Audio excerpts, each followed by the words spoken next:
Vous savez, le vol, c'est une manière de... Vous savez, c'est un véritable hold-up. C'est un véritable hold-up. Pourquoi ça ne marche pas? Eh bien, ça ne marche pas parce que... pourquoi ce hold-up ne marche pas? Parce que les conséquences seraient énormes pour les voleurs.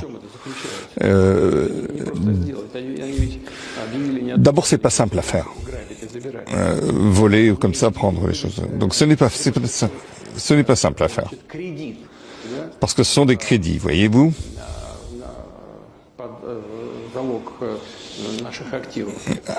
Gagés sur nos actifs. Mais qu'est-ce que c'est qu'un crédit? C'est une conséquence pour le budget de chaque pays. Ça augmente la dette budgétaire de chaque pays.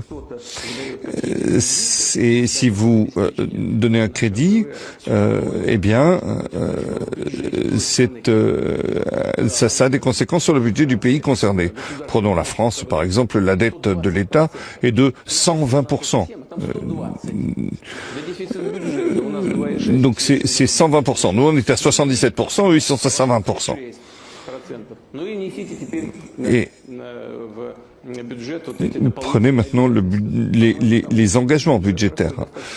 Et il est très difficile de répondre à ces engagements dans ces conditions.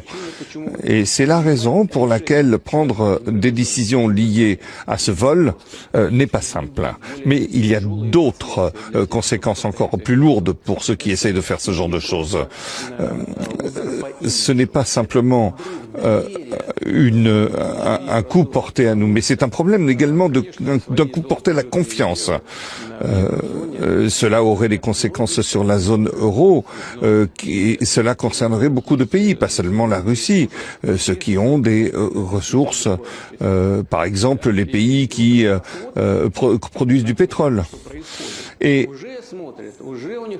eux regardent ce qui se passe et ils ont des craintes. Si cela a lieu, vous savez, c'est le premier pas qui coûte. Et ensuite, on peut le faire à l'infini sous n'importe quel prétexte. Et, vous savez, aujourd'hui, nous luttons contre le néonazisme en Ukraine. Alors ça peut déplaire à quelqu'un, et puis demain, on pourra le faire contre les pays musulmans. Contre ceux qui adoptent des lois extrêmement dures pour respecter leurs valeurs traditionnelles. Donc, c'est une atteinte à la souveraineté